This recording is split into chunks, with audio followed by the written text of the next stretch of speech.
Hi friends, నమస్తే. ఈరోజు వీడియోలో నేను పూర్ణం బూరెలు చేశాను. ఇవి క్రిస్పీగా అలాగే రౌండ్గా రావాలంటే ఈ టిప్స్ పాటించి చేయండి. చాలా పర్ఫెక్ట్గా వస్తాయి. ఫస్ట్ టైం చేసినా సరే మంచిగా రావాలంటే ఒకసారి వీడియో చూడండి ఎంత రౌండ్గా వచ్చినాయో కదా. అలాగే టేస్ట్ కూడా చాలా బాగుంది. ఇవి ఎలా చేసుకోవాలో ఈ వీడియోలో చూద్దాం. బూరెలు చేసుకోవడానికి నేను ఇక్కడ 1 కప్పు మినపప్పు తీసుకున్నాను. అలాగే ఏ కప్పుతో అయితే మినపప్పు తీసుకున్నామో అదే కప్పుతో 2 కప్పుల వరకు నేను ఇక్కడ బియ్యాన్ని వేశాను. వీటిని మంచిగా కడిగి ఒక 5 నుంచి 6 గంటల సేపు నానబెట్టుకోండి.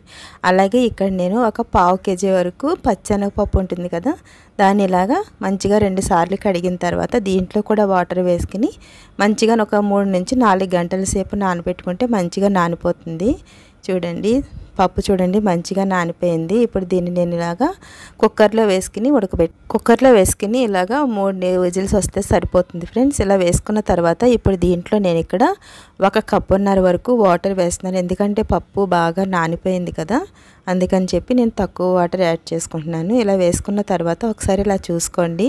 మనకి ఫింగర్స్ రెండో కనుపు దగ్గరికి వస్తే మనకి వాటర్ సరిపోయినాయి అని అర్థం. ఇలా వేసుకున్న తర్వాత ఇప్పుడు దీన్ని నేను స్టవ్ మీద పెట్టుకుంటున్నాను.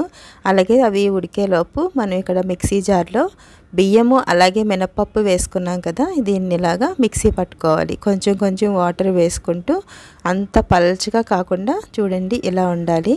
మొత్తం అంతా పిండి వేసుకున్న తర్వాత చూడండి ఇలా ఈ కన్సిస్టెన్సీ ఉంటే సరిపోతుంది. ఒకసారి మొత్తం కలిసేటట్టు కింద ఇలాగా ఒక 2 నిమిషాలు కలిపినట్టయితే పిండి చక్కగా ఫ్లఫీగా వస్తుంది. ఇలా ఉండాలి. ఇలా అయిన తర్వాత ఇప్పుడు దీంట్లో నేను కొంచెం సాల్ట్ ఒక 1/2 టీ స్పూన్ వరకు వేసాను. అలాగే నేను అప్పటికప్పుడు వేస్తున్నాను కాబట్టి ఒక 1/2 టీ స్పూన్ వరకు బేకింగ్ సోడా వేసుకున్నాను. ఒకవేళ మీకు తొందరగా కాదు అనుకో టైం ఉన్నట్టయితే కనుక ఒక 2-3 గంటలు ఇలాగ పక్కన పెట్టుకుంటే కనుక చాలా బాగుంటుంది. మనం బేకింగ్ సోడా వేసుకొని అవసరం లేదు.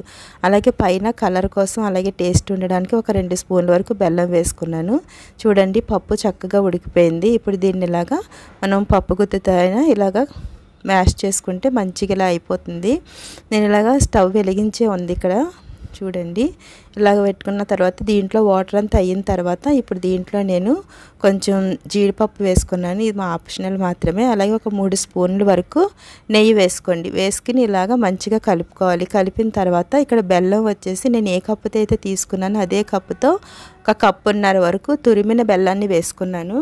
బెల్లం వేసుకున్న తర్వాత ఒకసారి ఇలా కలుపుకోండి. ఇలా కలిపిన తర్వాత ఇందులో మళ్ళీ వాటర్ ఫామ్ అయినట్టు కింద అవుతుంది. అలాగే ఇది కొంచెం ఉడికినట్టు కింద ఉండి పైకి వస్తూ ఉంటుంది ఫ్రెండ్స్, జాగ్రత్తగా చేసుకోండి. అలాగే నేను ఇక్కడ ఇలాచీ పౌడర్ ఒక 1/2 టీ స్పూన్ వరకు వేసాను. చూడండి ఇలా అయితే రావాలి. ఇలా వచ్చిన తర్వాత ఇది కొంచెం గట్టిపడిపోతుంది. మనం ప్లేట్లో వేసుకుని చల్లారిన తర్వాత ఇలాగ బాల్స్ కింద చేసుకోండి. ఇలా చేసిన తర్వాత ఆయిల్ పెట్టుకోండి. ఆయిల్ హీట్ అయిన తర్వాత మీకు ఒకవేళ చేయితే వేయాలంటే భయం అయితే కనుక ఇలాగా మనకి లోతు గట్టి ఉంటుంది కదా, ఆ గట్టి తీసుకుని ఇలా కూడా వేసుకోవచ్చు. చక్కగా మనకి పైన ఏమీ బోర్లకి తోగలు అనేవి రాకుండా చక్కగా వస్తాయి. ఇలా వేసిన తర్వాత చేత్తో కూడా వేయడం చూపిస్తున్నాను చూడండి. ఇవి వేసిన తర్వాత 1 నిమిషం వరకు కదపకుండా అలాగే ఉంచినట్టయితే వాటంతటా అవే చక్కగా పైకి వచ్చేస్తాయి. అటువైపు ఇటువైపు తిప్పుకుంటూ ఇలాగ ఫ్రై చేసుకోవడమే. చూసారు కదా ఫ్రెండ్స్ ఎంత రౌండ్గా వచ్చినాయో.